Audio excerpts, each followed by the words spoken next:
After completing graduation और MSc करने के बाद लगभग हमको भी 2 साल तैयारी को हो गए हैं। लगभग 2 साल क्या 1.5 साल हो ही गया है तैयारी को। तो अब ये पता चला है कि 1.5 साल तैयारी के बाद भी आदमी सिलेक्शन तक पहुंच नहीं पाया है।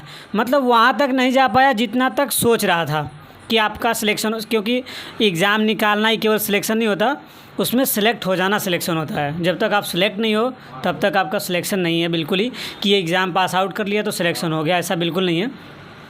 तो एग्ज़ाम निकालना तो मतलब एक अलग बात है, लेकिन एग्ज़ाम की जो प्रोसेस है उनसे गुज़रना ये बहुत ही कठिन हो सकता है, किसी के लिए आसान भी है।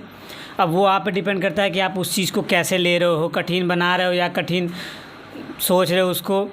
तो हम लोगों ने जितना इस चीज़ को कॉम्प्लेक्स बनाया अपने माइंड से, एक्चुअली में लगता नहीं कि ये इतना ही कॉम्प्लेक्स है, क्योंकि उस रास्ते से गुज़रना आसान बनाना पड़ेगा, तभी जाके एग्ज़ाम निकलेगा और सिलेक्शन होगा।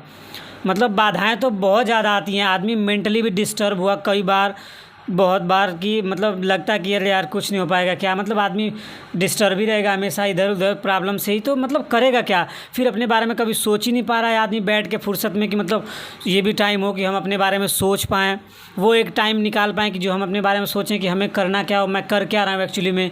तो ये डेली अगर काम नहीं हो पा रहा है आपसे या हमसे भी नहीं हो पा रहा है, तो हम लोग एक सही डायरेक्शन में नहीं रह पाएंगे। इसलिए हमें सही डायरेक्शन में रहना है तो हमेशा ये सोचते रहना पड़ेगा कि हमने अपना आज का टाइम अपने लक्ष्य के प्रति कितना दिया हुआ है और उसका रिज़ल्ट क्या है आज का।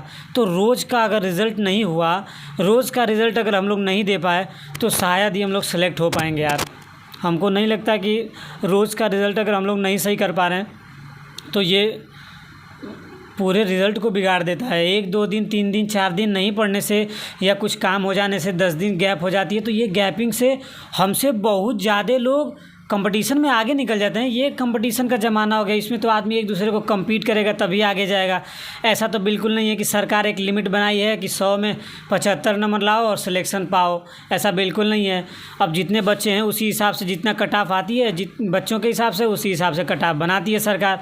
तो सरकार के पास भी मजबूरियाँ हैं और हम लोग के पास तो पहले से ही पड़ी हुई हैं काफ़ी, जो चेंजेस होते रहते हैं एग्ज़ामों में, एग्ज़ाम पैटर्न में। तो इनसे भी बहुत सारी चीज़ें मतलब प्रॉब्लम तो भाई होगी, और उन्हीं प्रॉब्लमों में से लग रहा है कि अब उन प्रॉब्लमों को ना देख करके, उन पे फोकस ना करके अपने लक्ष्य पे फोकस करना पड़ेगा, तभी कुछ ना कुछ होगा, तभी सिलेक्शन हो पाएगा किसी न किसी एग्ज़ाम में। अब वन डे एग्ज़ाम में हम लोग लगे हुए हैं, तो अभी ऐसा नहीं है कि बिल्कुल एक ही पर्टिकुलर एग्ज़ाम को फोकस करके चलना है कि नहीं मैं एकदम बिल्कुल इसी में सेलेक्ट होऊंगा, इसी में सेलेक्ट होऊंगा, मेरे को इसी में सिलेक्शन लेना है, इसके अलावा मैं कुछ दूसरी जॉब कर ही नहीं सकता।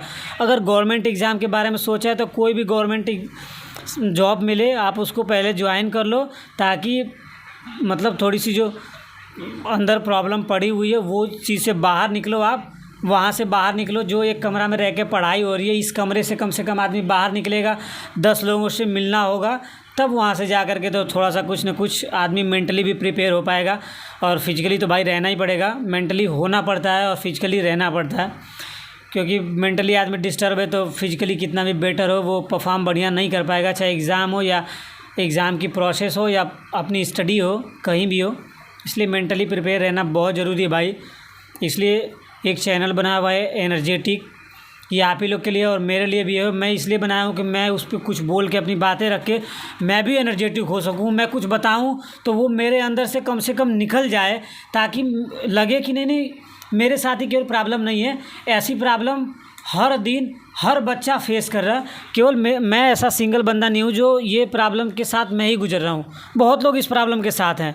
इसलिए ये चैनल बनाया है आर एनर्जेटिक, प्लीज़ इसको ज्वाइन करिए आप लोग भी, ताकि हमें भी एनर्जी मिले और आपको भी एनर्जी अगर मिल जाए, अगर हो सकता है मेरे से थोड़ी सी भी एनर्जी मिल जाए, तो इसके लिए भी मैं बहुत ज़्यादा आभारी रहूँगा आपका। तो सब प्लीज़ सब्सक्राइब कर लीजिएगा मेरा चैनल। थैंक्स।